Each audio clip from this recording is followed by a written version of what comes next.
Estado Nacional. Zonas francas sostuvieron el crecimiento económico post-pandemia.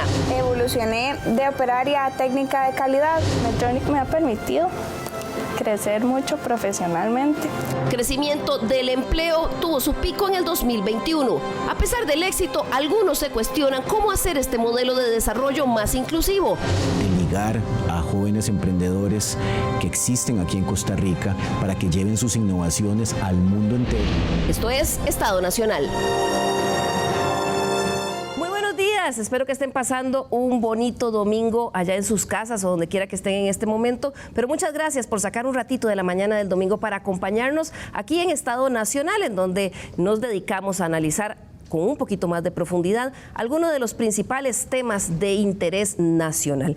Y el día de hoy vamos a conversar sobre uno de los motores que está sosteniendo la economía costarricense, sobre todo en el periodo de pospandemia. Hablamos de las zonas francas. ¿Cómo se ha comportado el crecimiento del empleo, las inversiones y también el volumen de las exportaciones en estos años? También, ¿cuáles son los principales retos que enfrentan de cara al futuro?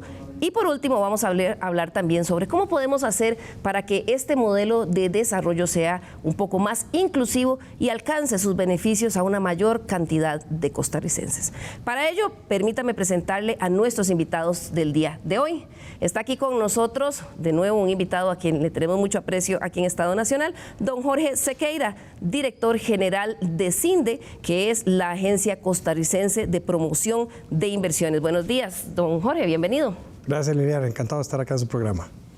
Además está con nosotros el señor Carlos Wong, quien es el gerente general de la zona franca Coyol, uno de esos ejemplos de estos polos que se han especializado en clústeres muy específicos, como es el caso de Ciencias de la Vida en la zona franca Coyol, y que además está de 15 aniversario. Don Carlos, bienvenido. Buenos días, muchas gracias Liliana por permitirnos participar acá en Estado Nacional. Un gusto de compartir con el día. También vamos a conversar hoy con algunos ejemplos de las empresas que están en este momento revolucionando el mundo desde algunas de estas empresas en las zonas francas. Está con nosotros don Juan José Chacón, quien es el CEO, el director general de la empresa Establishment Labs. Esta es una empresa dedicada a la alta tecnología médica y estética, que empezó en Costa Rica desde un garaje, pero ahora es una empresa global que está, Juan José, innovando y revolucionando un mercado dirigido a las mujeres. Bienvenido. Muchísimas gracias, buenos días y es un gusto estar aquí. Es también un raro gusto que tengamos nosotros de tenerlo por acá porque sabemos que viaja muchísimo en representación de su compañía. También vamos a estar compartiendo con todos ustedes otro caso de éxito. Se trata de la empresa Medtronic y nos acompaña el día de hoy don Alberto Meseguer, quien es el director general de esta empresa que es líder mundial en la manufactura de dispositivos médicos. Bienvenido, don Alberto. Buenos días, Liliana. Encantado de estar aquí con todos ustedes. Bien, tal vez vamos a empezar en la conversación del día de hoy enmarcando un poquito el tema. El régimen de zonas francas es un conjunto de incentivos y beneficios fiscales que el Estado otorga a las empresas que realicen inversiones nuevas en el país, siempre y cuando cumplan algunos requisitos. En nuestro país forman parte de la estrategia de desarrollo económico en los últimos 30 años y tras de la pandemia fue uno de los principales motores para sostener la economía y también en la recuperación. Veamos algunos datos. Según la Agencia Costarricense de Promoción de Inversiones, CINDE, las 367 empresas a las que dan soporte han experimentado un crecimiento continuo del empleo. En los últimos 5 años, el acumulado de puestos de trabajo generados por empresas apoyadas por CINDE alcanza los 162.238, con un crecimiento anual promedio de 13% desde el año 2017. Algunas de las principales características de la fuerza laboral que trabajan en estas empresas es que el 48% es población joven entre los 18 y 35 años, un 17% son personas mayores de 40, Un 88% de esos puestos de trabajo son personas graduadas de colegios públicos. Cuando analizamos exclusivamente el comportamiento de las empresas que operan en el régimen de zonas francas, al cierre del año 2021, alcanzaron un volumen total de 8.271 millones de dólares en exportaciones de bienes, mientras que las exportaciones de servicios llegaron a los 5.772 millones de dólares, es decir, un volumen superior a los 14.000 millones de dólares en exportaciones. Eso significa el 60% de todo lo que nuestro país envía al resto del mundo. Costa Rica ha experimentado en los últimos años un crecimiento en la inversión extranjera directa. El año pasado, gran parte de ese crecimiento se explicó en reinversiones hechas en empresas que ya gozaban del beneficio de zona franca. En el 2020, el total de inversión en parques de este tipo fue de 1.096 millones de dólares, pero para el año pasado, la cifra de inversión subió a 2.435 millones, es decir, un crecimiento de un 122%. Según las estadísticas de CINDE, el 60% del flujo de entrada a zonas francas corresponde a reinversiones de utilidades que hacen empresas extranjeras que ya estaban operando en el país en este régimen. Algunos ejemplos son los 600 millones de dólares que Intel invirtió en la reapertura de su planta de ensamblaje y test de microprocesadores, la japonesa Terumo con 60 millones expandiendo 3 plantas de dispositivos médicos, también la compañía coreana SAE Spinning con 150 millones en crecimiento de sus operaciones textiles, y Bayer con una inversión de 200 millones de dólares en un centro de producción global de anticonceptivos. Bien, el día de hoy vamos a conocer algunos detalles de empresas que están en zonas francas, y el día de hoy escogimos un caso específico en el cual don Jorge, Costa Rica ha sido muy exitosa, que es el de de las ciencias médicas. Pero empecemos tal vez hablando un poquito cómo fue que esta estrategia de atracción de inversión extranjera directa, que en la mayoría se centra en zonas francas, terminó siendo este modelo de desarrollo en Costa Rica. Sí, gracias Liliana. Ya son muchas décadas de estar perfeccionando este régimen. Hemos aprendido mucho en el camino, se ha venido ajustando.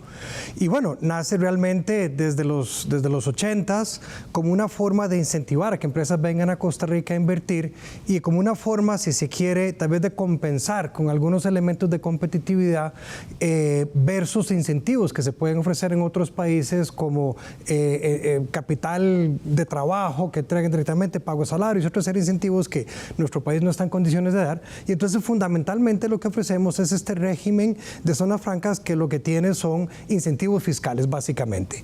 Esto nos ha permitido entonces ser competitivos como una geografía no de bajo costo, porque no somos una geografía barata para venir a operar. Nuestros salarios, nuestra energía, algunos otros costos que no son necesariamente los más baratos en el mundo, pero bueno, con estos incentivos fiscales logramos que Costa Rica como un todo sea lo más competitivo, y ciertamente el resultado es ser muy, muy exitoso. Algunas de las cifras que ya usted ahorita demostró nos dicen que en las últimas décadas este ha sido el motor de nuestra economía, el generador de empleo, el generador de exportaciones, el generador de divisas, y por lo tanto un modelo que se puede considerar como muy exitoso. Sé que es un poquito complejo, pero me gustaría que le expliquemos a los televidentes un poco qué significa eso de incentivos fiscales, ¿verdad? Porque muchos pueden decir, bueno, sí, es que simplemente no les cobran impuestos. ¿Son incentivos fiscales a cambio de qué y en qué condiciones?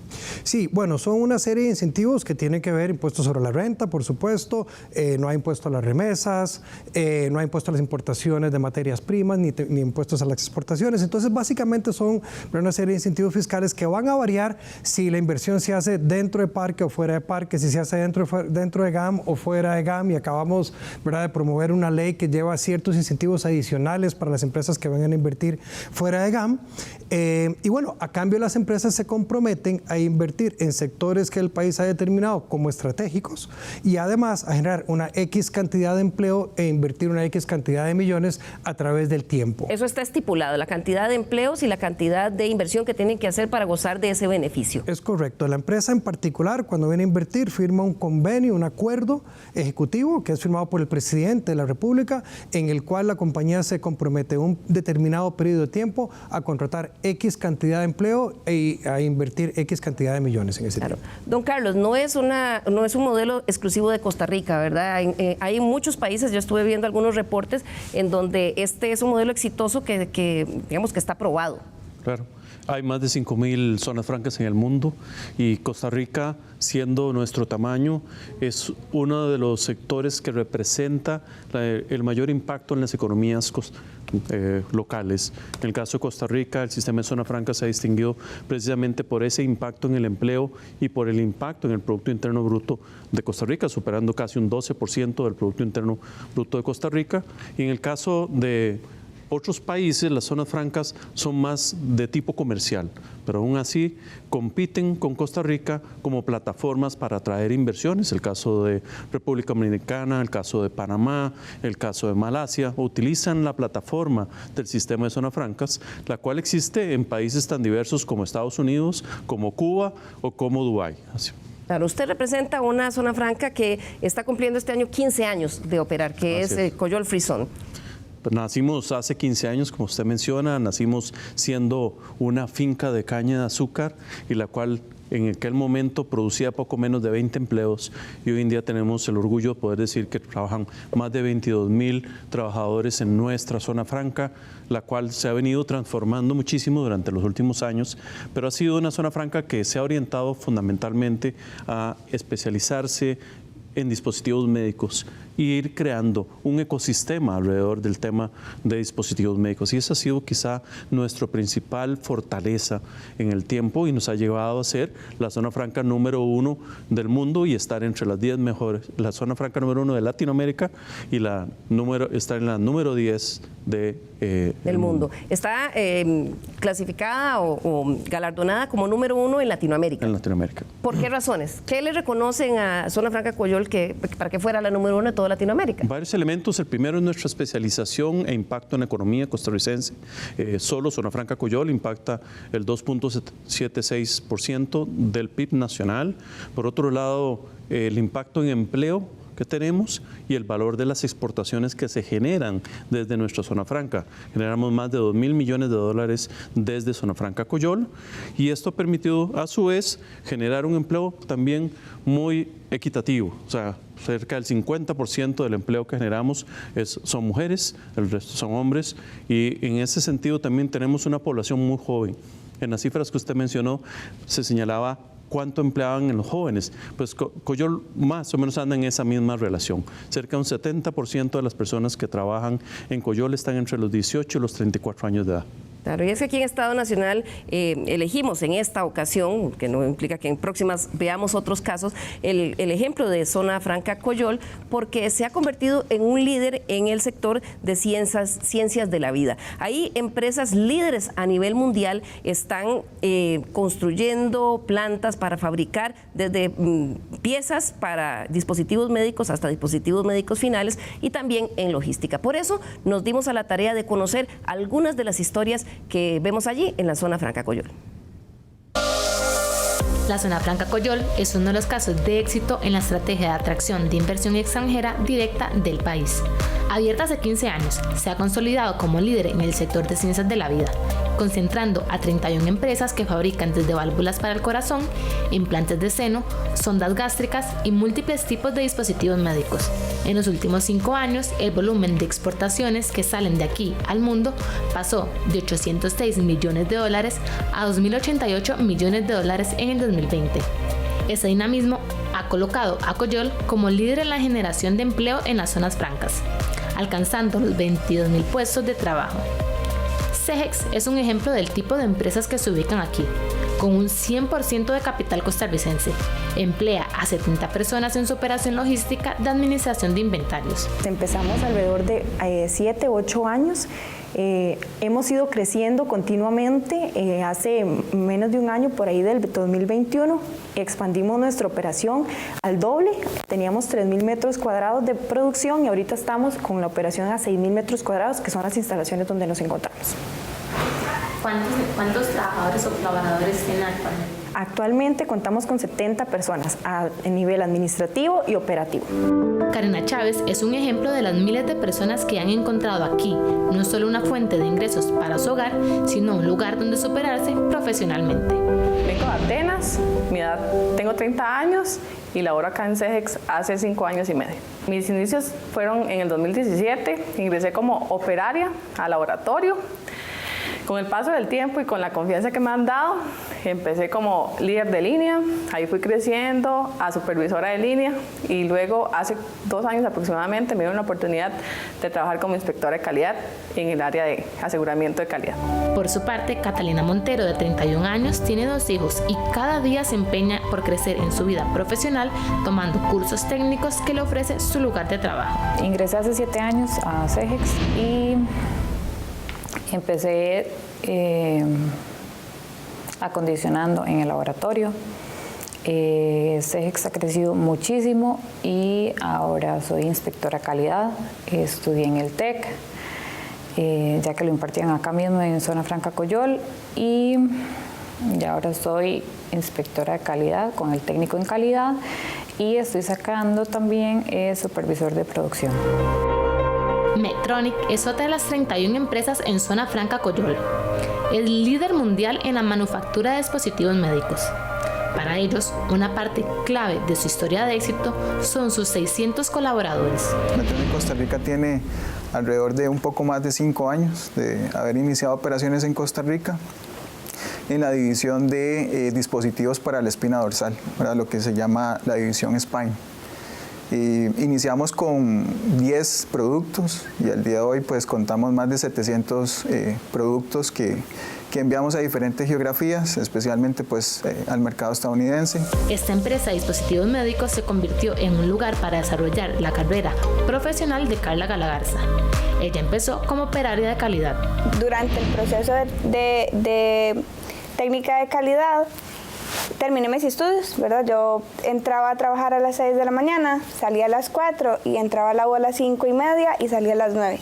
De lunes a viernes y los sábados full, ¿verdad? Como de 8 a 3, si no me equivoco, era el horario. Entonces, siendo técnica, terminé mis estudios y estudié ingeniería industrial y ahora soy supervisora de ingeniería y supervisora de todo el departamento de calidad en el piso de manufactura. Por otra parte, evolucionar de pasante a trabajadora fija es un logro que llena de satisfacción a María Fernanda Badilla, oriunda de Moravia.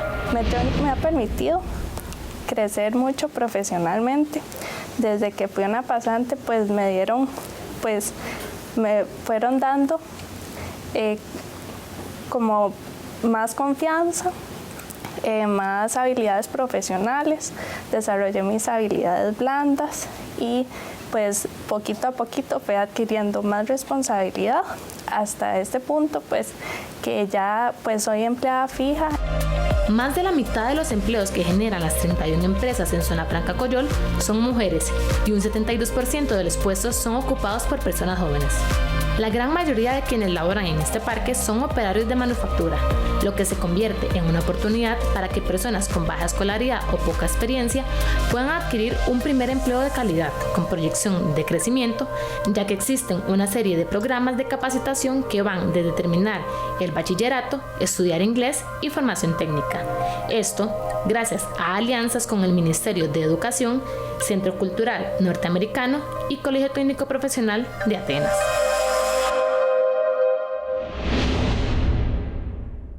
Esas son algunas de las historias que conocimos en este caso particular de una zona franca que se ha especializado en el tema de ciencias de la vida. Y es que los dispositivos médicos es un sector que es un sector en el que se especializa Coyol Frisón, se consolida como el sector más dinámico de la economía, un generador de valor agregado y de empleo de alta calidad. Vamos a ver estas cifras. Este parque se constituye en un ecosistema empresarial que integra compañías de bienes y servicios como embalaje, manufactura, logística y esterilización. Allí se ubican 31 empresas que dan vida a un clúster que cosecha ventajas gracias a la cercanía con clientes, suplidores y contratistas, así como proveedores locales.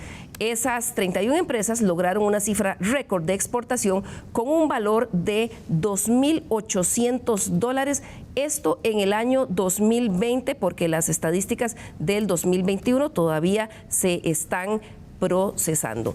Pero veamos también un poco el tema del empleo que se genera en este caso específico de la zona franca, y es los siguientes datos que les quiero compartir. La zona franca Coyol cumple 15 años de funcionamiento y actualmente emplea, ahí lo vemos, a 18.400 personas en forma directa. pero además genera empleo para al menos 3.500 subcontratistas a tiempo completo que forman parte del encadenamiento productivo que se genera en estos focos. Don Carlos, ¿cuál es la diferencia de esos subcontratistas a tiempo completo? Esto es parte, digamos, del sistema de encadenamiento que genera estos focos de desarrollo. Sí, la especialidad de este tipo de industrias permite que existen subcontratos permanentes. ¿Qué quiere decir subcontratos permanentes? Que hay empresas que asignan personal de forma permanente que estén en la planta prácticamente todos los días como si fueran un empleado, nada más que trabajan para un tercero. Es el caso, por ejemplo, de alguien que opera la cafetería o alguien que tiene, por ejemplo, un servicio de mantenimiento o un servicio de metrología, donde tienen las personas tomando las muestras todos los días en esa misma planta, y entonces ellos viajan directamente a la planta y es ahí donde hacen su trabajo diario, pero trabajando para un tercero.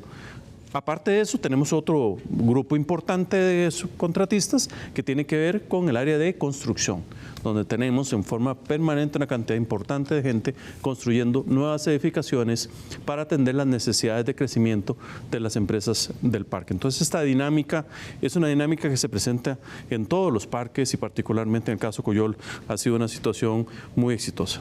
Claro, vamos a ver la cifra otra vez mientras le comparto, o le pregunto más bien a don Jorge. Ahí hablaba que la cifra de exportaciones total del 2020 fue, yo dije 2.088 millones, 2088 son 2.088 millones de dólares, don Jorge. En este caso específico de esta zona franca, es un ejemplo de una apuesta que hizo el país por generar clústeres de esta inversión extranjera directa muy especializados.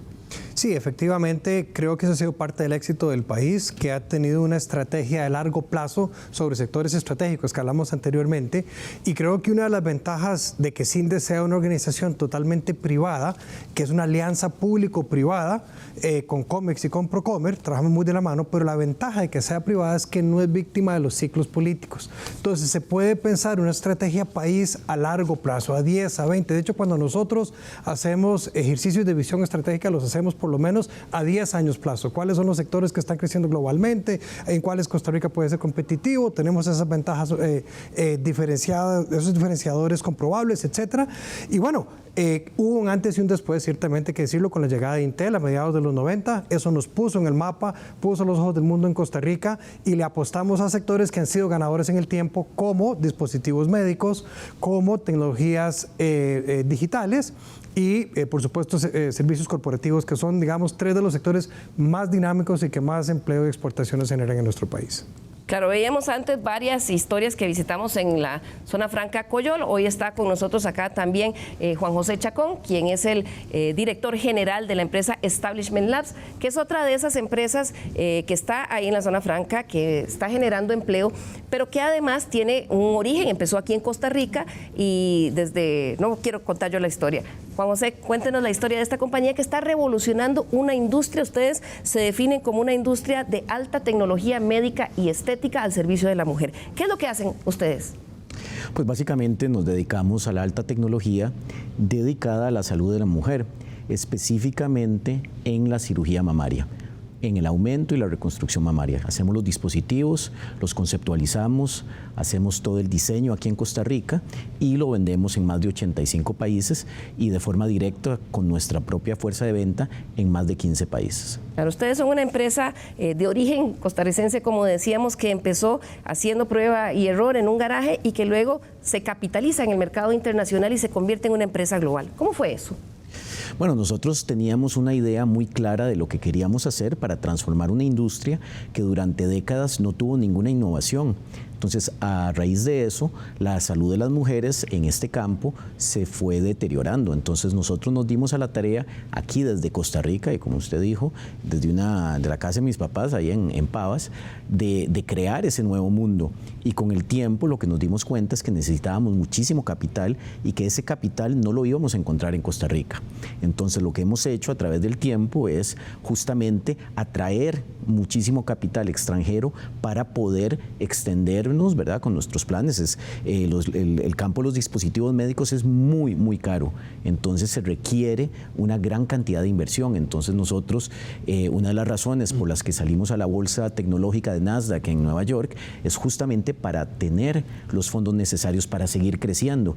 Y lo bonito es que hemos decidido crecer aquí en Costa Rica. En este momento estamos ampliando nuestras capacidades en Costa Rica con una nueva planta que cuadruplica la huella que tenemos actualmente. Es decir, están ustedes en ampliación, en expansión. ¿Qué están construyendo ahí? Porque uno pensaría, bueno, ahí tienen solo las líneas de manufactura, pero ¿en qué están pensando a futuro? Porque ustedes también están diversificando a servicios de la industria médica que complementa el producto que ustedes hacen de manufactura. Nosotros siempre hemos innovado desde Costa Rica, con ingenieros costarricenses que trabajan encadenados a los centros de conocimiento, ¿verdad?, de clase mundial como el MIT y otras universidades alrededor del mundo. Y lo que hemos hecho con el tiempo es también ir creando valor en Costa Rica con, ¿verdad?, ver el mercadeo, ¿verdad?, la forma en que las plataformas digitales pueden incidir para educar a la mujer y que sepa cuáles son las mejores opciones. Y todo eso lo hacemos aquí desde Costa Rica. En esta nueva planta no solamente vamos a tener todos nuestros laboratorios de investigación y desarrollo, sino que ya estamos metiéndonos en temas como la parte regenerativa, ¿verdad?, utilizar las células para acompañar a los dispositivos médicos, y después de eso un centro de entrenamiento de clase mundial, ¿verdad?, para llevar excelencia a la comunidad de cirujanos alrededor del mundo. Entonces todo este montón de cosas las estamos haciendo ahí desde el Coyol. Eso es lo que hacen aquí, pero además esto tiene, vamos a decir, un valor agregado de transferencia de conocimiento, ¿verdad? Que aquí ahora muchas veces vienen los expertos de afuera a enseñar aquí estamos también transfiriendo conocimiento al exterior, lo que ustedes están haciendo para enseñar a cirujanos de todo el mundo a utilizar el producto que ustedes tienen. Sí, nosotros estamos haciendo, vamos a decir, una transformación gradual de esta industria para que adopte el punto de vista de la mujer en el diseño de los dispositivos, y entonces eso tiene un efecto, vamos a decir, liberador para las mujeres que toman decisiones relacionadas con, ¿verdad?, con la forma en que se ven, pero además de eso, crear armonía en la forma en que se sienten, en la forma en que piensan y el estilo de vida que tienen. Por otro lado, en la reconstrucción mamaria es una de las áreas en las que más podemos incidir a futuro. Alrededor de 1 en 8 mujeres eventualmente y lamentablemente va a tener un cáncer mamario, y es nuestra labor poder democratizar la reconstrucción mamaria a nivel mundial, y por eso estamos trabajando muy duro para crear dispositivos específicamente para ese fin. Claro. Otra de las historias que tenemos el día de hoy aquí con nosotros es la que ya empezábamos a ver en la nota de inicio, la de Medtronic, una empresa que se dedica a hacer dispositivos médicos. Está con nosotros don Alberto Meseguer, quien es el director de esta empresa. Don Alberto, cuéntenos cuál fue el origen de esta empresa, cómo llega a Zona Franca y qué es lo que hacen ustedes, qué es lo que están fabricando y enviando al mundo. Claro, Medtronic en Costa Rica nació a partir de la adquisición de una compañía que ya estaba en Costa Rica llamada Syncotec, y por muchos años hacía componentes para suplir una planta en Puerto Rico. A los años, dada la calidad, dado todo el talento que se iba viendo, Medtronic decide adquirir esta empresa y poner en Costa Rica, y precisamente en la Zona Franca Coyol, una planta de manufactura, ya no solamente para suplir a Puerto Rico, sino que también a otras plantas, y recientemente también empezar a hacer ya los productos finales. Ha sido una historia muy bonita, una historia de éxito, de la cual me siento muy orgulloso, que a lo largo de estos últimos 5 años en lo que es la Zona Franca Coyol, iniciamos con aproximadamente 1000 metros cuadrados una nave. Hoy día tenemos aproximadamente 10.000 metros cuadrados. Hace 2 años teníamos poquitos productos, hoy día tenemos más de 700 productos, y la nave que tenemos actualmente la estamos llenando también de productos nuevos que, dado el crecimiento que ha tenido Medtronic, pues se ha catalogado Costa Rica como una planta estratégica para absorber todo este crecimiento que va a haber en los próximos años. Claro, usted comentaba que iniciaron generando algunos insumos para la planta en Puerto Rico, y al final aquí a Costa Rica sí vinieron también procesos más complejos. ¿Por qué?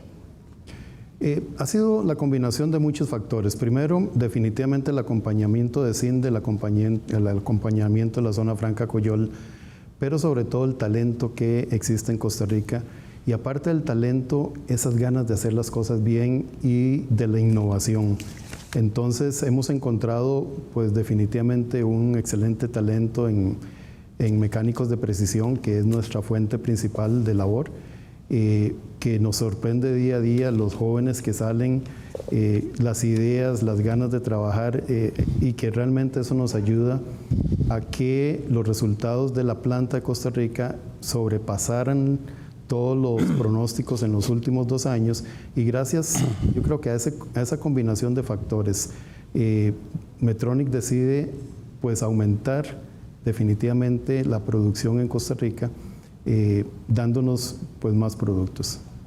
Claro, y estas piezas que fabrican ustedes terminan salvando o ayudando la vida de miles de personas de estas 2 compañías en todo el mundo. Vamos a hacer aquí nuestra primera pausa comercial y al regresar vamos a conversar de un poco cuál es el perfil del empleo que se genera en las zonas francas en general y también qué debe hacer el país para hacer este sistema un poco más inclusivo y que genere más beneficios en todo el país. Ya regresamos.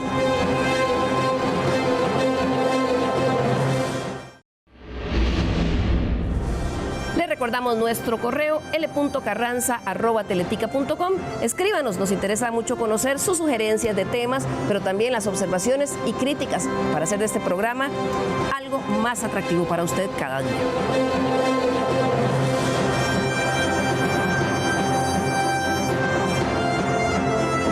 Continuar con nosotros aquí en Estado Nacional, hoy domingo que estamos hablando sobre el impacto que ha tenido las zonas francas en la recuperación económica después de la pandemia. Vamos a ver, para continuar en esta conversación, un poquito más de datos. Precisamente en el año tras la pandemia, ese año de recuperación, en el 2021, las empresas que representan inversión extranjera directa en el país, lo vemos ahí en el cuadro, alcanzó por 6º año consecutivo una cifra récord de creación de empleo. Según las cifras de CINDE, el año pasado, tan solo el año pasado, esas empresas generaron 22.461 nuevos puestos de trabajo.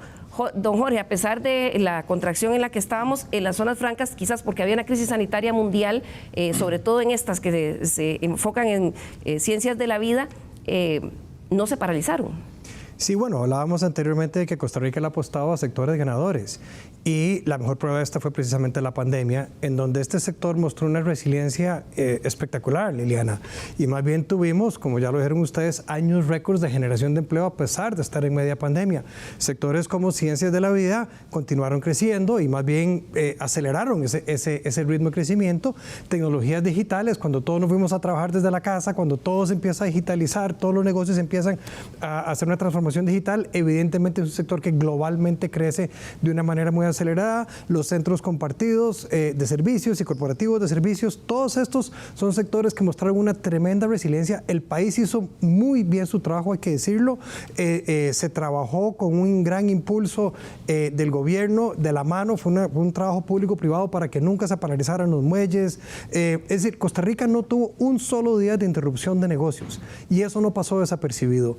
Y las empresas entonces dijeron, es un lugar donde me siento seguro para ir a invertir. Y bueno, ahí usted mostró los números del crecimiento del empleo, tanto así, Liliana, que en los últimos 5 años, el crecimiento del empleo formal, es decir, que está reportado a la Caja Costarricense del Seguro Social y son datos de la Caja, el 80% de ese crecimiento se le atribuye a empresas de zonas francas. O sea, ¿qué hubiéramos 80% hecho? del crecimiento. Del crecimiento. ¿Qué hubiéramos hecho si no hubiéramos tenido estos sectores para, ¿verdad?, echarle la mano al país cuando más lo necesitaba? Un panorama de desempleo todavía más dramático del que tuvimos durante la pandemia. Y es que esas cientos de compañías que están en zonas francas se convierten en un lugar de oportunidades para personas que están tratando de buscar su primer trabajo y que también se convierte en un lugar para que desarrollen la carrera. Veamos este caso. Yo empecé como hace 4 años que ingresé como técnico de facilidades. De hecho, fui el primer técnico de facilidades de la empresa. he visto no solo el crecimiento de la organización desde que éramos 200 personas a la cantidad que somos ahora. Actualmente me desempeño como supervisor de facilidades de manera temporal. Ya voy casi para un año en la posición. A nivel de crecimiento y las oportunidades que me ha dado Medtronic, no solo a nivel de lo que es como diversidad e inclusión, pues también me ha impactado en el tema de lo que es estudio, ya que por temas de desempeño cuento con una beca que me da la organización para poder terminar mi carrera y poder aspirar a una posición pues mayor, ¿verdad?, cuando tenga mi grado de ingeniería.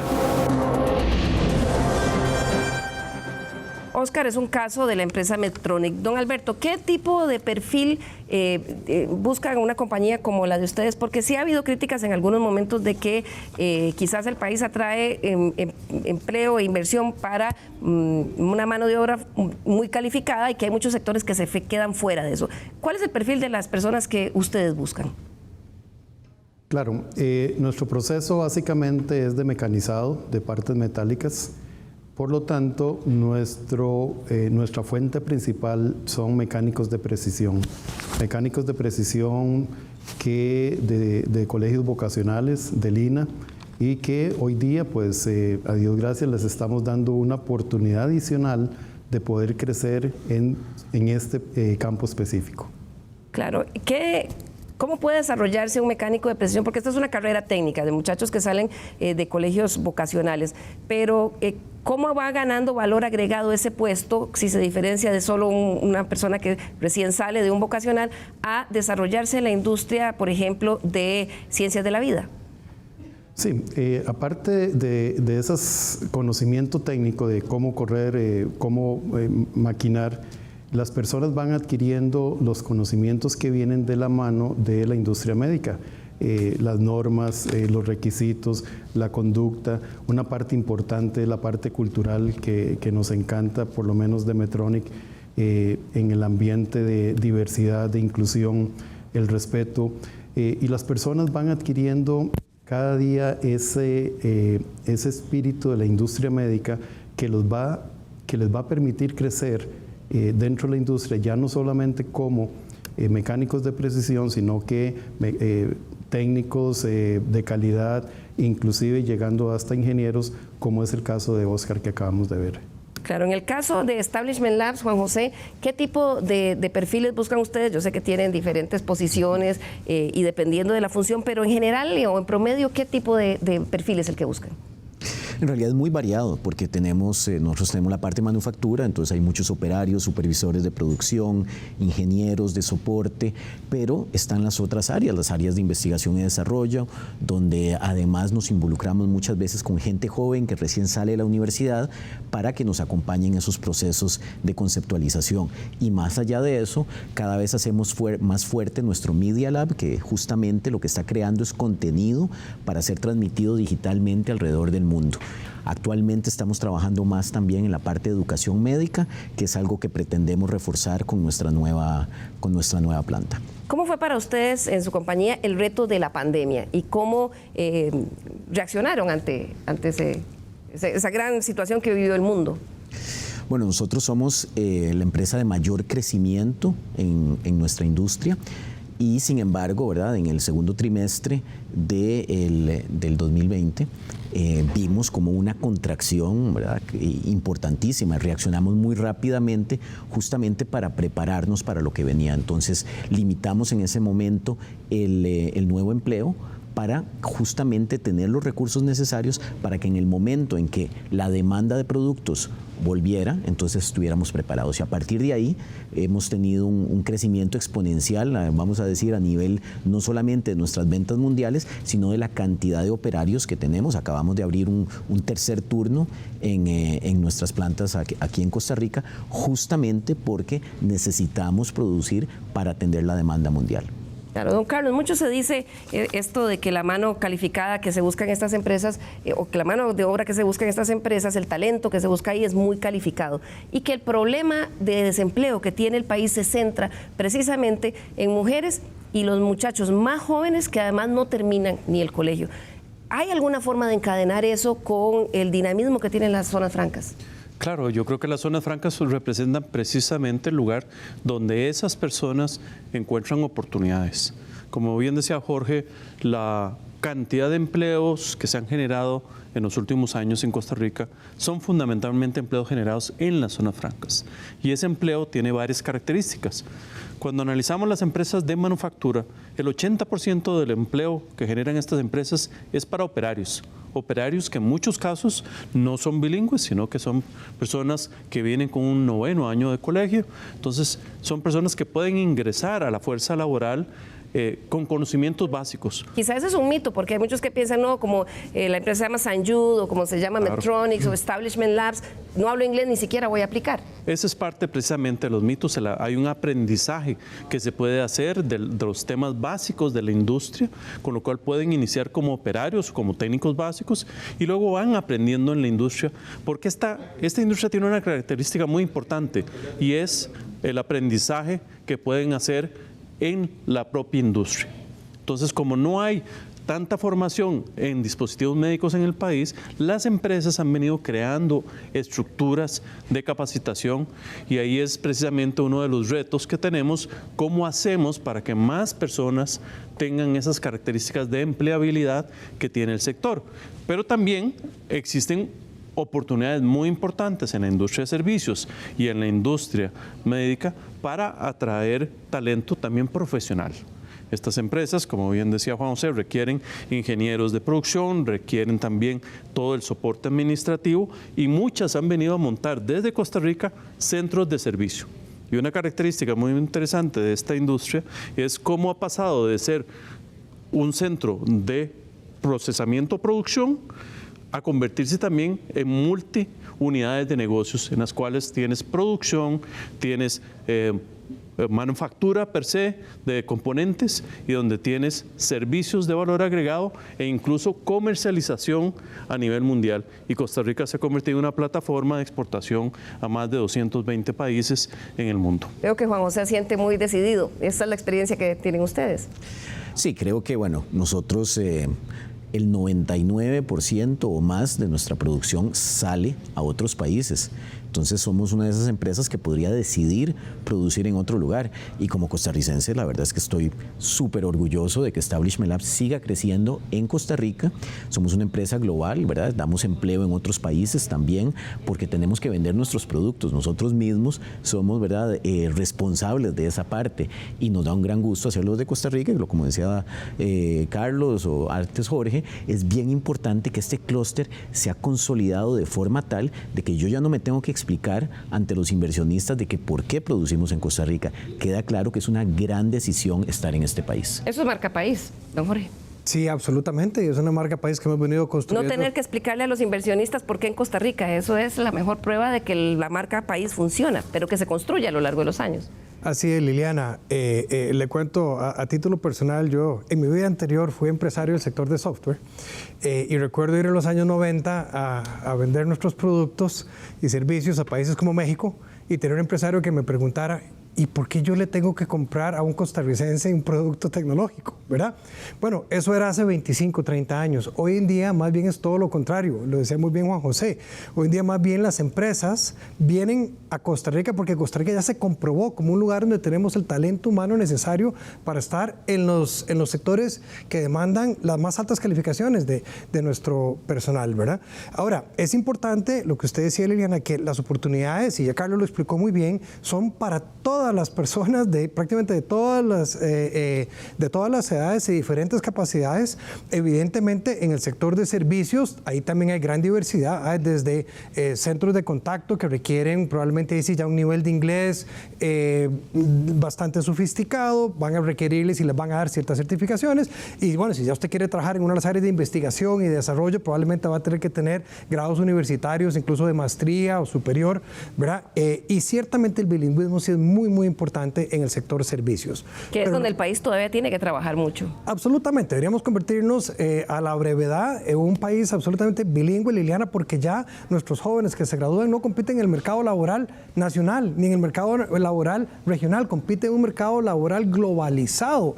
Aunque no trabajen para una empresa global, aquí compiten contra empresas globales que vienen en busca del talento y que vienen en busca, ¿verdad?, a ofrecer sus servicios y productos. Eso me lleva a preguntarle, don Jorge, ¿cuál es el riesgo que tiene Costa Rica, que apostó a este modelo de desarrollo, digamos que es un pilar importante, a futuro? Si consideramos que es un hecho, y el Estado de la Nación lo ha dicho, sufrimos de un apagón educativo, que nos lleva a pensar en una generación perdida. Estamos hablando quizás de muchachos que están terminando la primaria sin las habilidades básicas de lectoescritura. Ya no hablemos bilingüismo, lectoescritura. Es un riesgo enorme para la sostenibilidad de este sistema a futuro. Bueno, definitivamente, el talento y nuestra gente es la gallina de los huevos de oro. Entonces, si no le seguimos apostando a esa gallina y no seguimos alimentando a esa gallina, que es nuestra gente y la educación de nuestra gente, pues ciertamente llegaremos a un momento en que ya no tenemos más que ofrecer y no queremos llegar ahí. Por eso es tan urgente, Liliana, que el país tome las medidas necesarias en la reforma necesaria de nuestro sistema educativo para cerrar esas brechas con el resto del mundo, ¿verdad?, que la OECD nos las ha marcado tan claras, y también las brechas que existen a lo interno del país, porque no es lo mismo la educación pública en el Valle Central que la educación pública en las costas y en las fronteras. Entonces, y además esas brechas son dinámicas, Liliana, ¿verdad? Las diferencias que hoy en día tenemos con la educación en Alemania o en Singapur o en Corea del Sur, bueno, esas brechas se van haciendo más grandes. Entonces, necesitamos muy rápidamente tomar acción y ciertamente, repito, perdón, por el tema del bilingüismo es fundamental también. Claro, eso lo ven ustedes también, Juan José, esto que mencionaba don Jorge, de que las habilidades que hoy requiere la compañía, el próximo año resulta que son otras totalmente diferentes por la forma como están evolucionando los mercados globales. Yo creo que tiene que haber una base de conocimiento, ¿verdad? Y por eso la educación es tan importante, pero es sobre todo también la curiosidad intelectual, es decir, gente que puede seguir aprendiendo. Y eso es lo que nosotros buscamos en nuestros empleados de todas las categorías, es que sigan aprendiendo, porque nosotros somos una compañía de innovación. Entonces queremos crear cosas que no existen y eso es importantísimo. Y en Costa Rica nos damos cuenta de que la gente tiene ese gusanillo ¿verdad?, de la innovación, lo traen, son curiosos y quieren aprender. Entonces, lo que tenemos que hacer es fortalecer esos procesos para que la gente continuamente siga aprendiendo, y gente que quizás se quedó atrás en cierto momento, los podemos ayudar para rescatarlos y hacerlos crecer. Claro, don Alberto, ¿les preocupa a ustedes como empresa a futuro porque el apagón educativo no es algo que vayan a sufrir las compañías en cuanto a oferta de talento ahora, sino en unos 10 años? Pero en un país pequeño como este, donde ya estamos teniendo problemas para tener suficiente gente calificada, ¿cuánto les preocupa y qué esperan ustedes también de la política pública a futuro? Por supuesto que nos preocupa y como dijo, es la gallina de huevos de oro, tenemos que invertir en ese futuro. Pero también como parte de las soluciones o parte de lo que está haciendo la empresa es cómo nosotros invertimos en ese futuro. Sumamente orgulloso de que Medtronic, por ejemplo, está donando maquinaria de última tecnología a colegios vocacionales precisamente para promover aún más ese conocimiento técnico. Pero eso lo tenemos hoy. Definitivamente esta brecha en unos 5, 10 años puede ser algo de preocupación y tenemos que movernos como país para precisamente alimentar un futuro crecimiento que vamos a tener todas las empresas en las zonas francas. Claro, si bien es cierto, el crecimiento en zonas francas es sin duda uno de los principales motores que impulsa la economía costarricense, hay algunos sectores que cuestionan el modelo. Por un lado, porque esté basado en exenciones fiscales, y por otro, porque se plantean si es suficiente o si sus beneficios están cubriendo suficiente a todo el país. Veamos lo que nos dice un economista de la Universidad Nacional. El país tiene importantes retos en materia económica, muchos de ellos son problemas estructurales que se vienen arrastrando desde hace muchos años. Uno de ellos tiene que ver con el estilo de crecimiento económico. Este ha sido muy concentrado, particularmente impulsado por zonas francas, que son empresas que si bien generan una importante cantidad de empleo, son intensivas en capital, es decir, el empleo que generan no es suficiente para la demanda de trabajo de la población, lo que ha dado como resultado importantes niveles de desempleo en el país. También hay una desalineación entre la oferta y demanda de trabajo, cada vez se generan más fuentes de trabajo, pero las personas no están capacitadas para acceder a estas nuevas fuentes de trabajo y tiene que ver con este estilo de crecimiento. Es una objeción muy válida, don Jorge. Bueno, pues yo creo que ella misma dijo, ¿a dónde está el problema? Dijo, es que las personas no tienen la formación y las habilidades necesarias para estas fuentes de trabajo. Estas fuentes de trabajo... Claro, pero eso es la política, no es culpa de las personas, ¿verdad? Es el país que no está invirtiendo suficiente para esto. Claro, pero no es culpa del régimen. Es decir, el régimen pone aquí las oportunidades y nos dice, en el mundo se están generando millones de puestos de trabajo y oportunidades en estos y en estos sectores. Costa Rica, ¿usted quiere ser parte de este crecimiento y de estas oportunidades laborales? Y Costa Rica dice sí, y aquí están todas estas empresas que están creciendo. Pero efectivamente se tiene que dar, ¿verdad?, esa capacitación de las personas en las habilidades que son requeridas, porque es un mercado global. Yo sigo insistiendo en esto, Liliana, es importante que lo entendamos. Y voy a ilustrárselo con un ejemplo. Solamente en el campo de la ciberseguridad existe un faltante de más de 3 millones de personas globalmente hablando, entre técnicos, ingenieros, especialistas, PhDs, etcétera, solamente en ciberseguridad. Es decir, que nosotros podríamos capacitar a toda la fuerza laboral de Costa Rica en ciberseguridad y aún así no llenamos el vacío, ¿verdad?, las vacantes que hay globalmente. Entonces, ahí están las oportunidades, Liliana, y así como le puedo hablar de analítica de datos y de decenas de otros sectores. Entonces, Costa Rica tiene la oportunidad de convertirse en un Singapur, en una Irlanda, en un Corea del Sur, en un Israel. Realmente las tenemos, porque ya tenemos ya comprobamos al mundo que tenemos la capacidad de desarrollar ese talento. Pero ahora tenemos que duplicar el esfuerzo de capacitar entonces a nuestra población para que puedan aprovechar esas oportunidades. Don Jorge, y ante el argumento de quienes dicen que este sistema está basado en exenciones fiscales que solo benefician a la inversión extranjera directa y que la empresa local no tiene esos beneficios y que el impacto, aunque sí lo vemos es, digamos, definitivo, pues no cubre a todo el país. ¿Cómo hacerlo para que no haya dos Costa Ricas, la Costa Rica de las zonas francas y la de las no zonas francas? Bueno, estamos haciendo mucho para cambiar eso. Tenemos más de 6 años de estar trabajando con 20 comunidades fuera de GAM para ver cómo llevamos inversión a esas comunidades. Pero recordemos, no es CINDE ni es Costa Rica el que le dice a las empresas vaya a Pocosí o vaya a Liberia o vaya a San Carlos. Son las empresas las que deciden. ¿Y a dónde se van a ir? A donde encuentren el talento, donde encuentren conectividad, donde encuentren energía de calidad a un costo competitivo, redundante, infraestructura, Todas etcétera. esas cosas dependen de la política pública. Exactamente, Liliana. Entonces, acabamos de presentar al país, de hecho, un documento que llamamos Costa Rica como ejemplo de productividad sostenible, con 9 habilitadores que llamamos que son intervenciones urgentes que requerimos como país en todos estos temas que estoy mencionando, para poder llevar entonces ese desarrollo a todos los rincones de nuestro país. Hemos identificado cuáles son los sectores que hoy en día, como agrícola, agroindustrial, etcétera, podemos llevar a estas regiones fuera de GAM, encadenarlas con los productores agrícolas, por ejemplo, logísticos, etcétera, y ahí hay oportunidades, pero necesitamos como país hacer esa tarea. Y están trabajando desde CINDE con las autoridades de gobierno en esa visión, porque este proyecto de ley que se aprobó para mayores incentivos para las empresas que se ubiquen en zonas rurales y costeras, ninguna empresa va a ir ahí si no hay internet, si no hay carretera, si no hay gente que tenga habilidades básicas de lectoescritura. Exactamente, Liliana. A nosotros nos alegra muchísimo escuchar el entusiasmo que el señor presidente y los diferentes ministerios han expresado por llevar esa inversión y esas oportunidades a estas regiones costeras y fronterizas.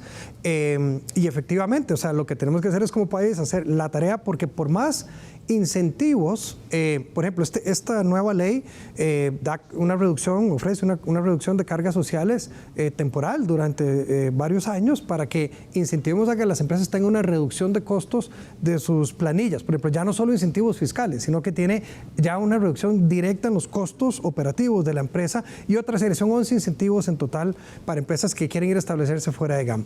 Aún así, que si es el modelo o no es el modelo, si es correcto o no, tenemos que ver que no estamos solos en este mundo y competimos con países que ofrecen cientos, a veces miles de millones en incentivos a las empresas para que se establezcan en sus territorios. Se los dan en incentivos en cash, en efectivo, para que establezcan en sus plantas. Les pagan salarios de las personas, claro, les dan incentivos para investigación y desarrollo. Eso es algo que este país con sus limitaciones fiscales nunca podrá hacer. Ya se nos está acabando el tiempo. Una última pregunta muy puntual antes de ir al minuto de cierre. Don Carlos, ese reclamo también ha sido de que los beneficios de zonas francas no han llegado a las zonas rurales. Bueno, hay que partir de dos principios. En primer lugar, lo que Costa Rica ha venido dando como beneficios ha retornado más de 2 veces en beneficios al país. Es decir, las exoneraciones que Costa Rica ha venido dando, cuando las cuantificamos versus los resultados reales del sistema de zona franca, son beneficiosos. Entonces es un modelo que contribuye positivamente a Costa Rica, tanto en los números como en las realidades del empleo. Ahora, es importante que logremos transmitir esos beneficios a las áreas fuera de la gran área metropolitana, y para eso el reto es grande. Es un reto que abarca o inicia por las personas, por crear las condiciones de las personas de forma tal que Costa Rica tenga una base más universal de la capacidad educativa del país. No es lo mismo sacar un colegio en San José que sacar un colegio en Upala. Y entonces bajo esa figura tenemos que hacer un esfuerzo para crear polos de desarrollo que permitan entonces atacar los fundamentos y llevar entonces inversión. Pero la inversión que probablemente vaya a ir a Guanacaste va a ser diferente de la que pueda ir a Pérez Celedón y va a ser diferente de la que venga a Grecia o la que venga a San José.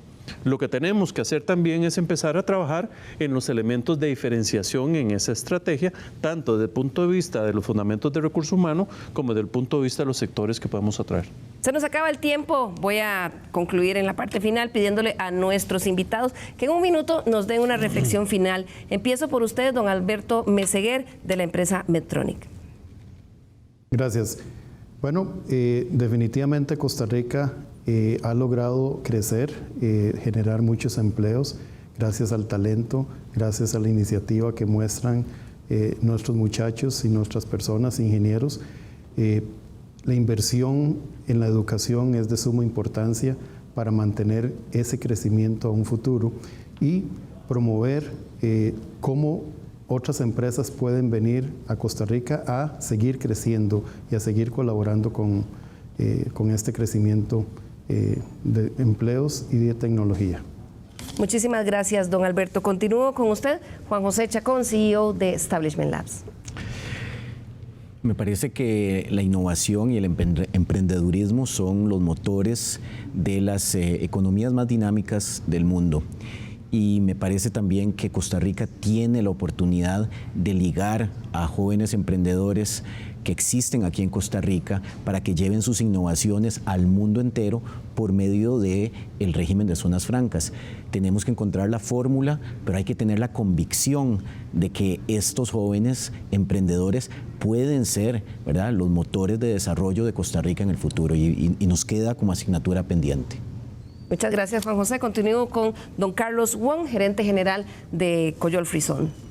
Yo diría que mi primera parte de la reflexión es oportunidad. Costa Rica está frente a una oportunidad en el mundo internacional.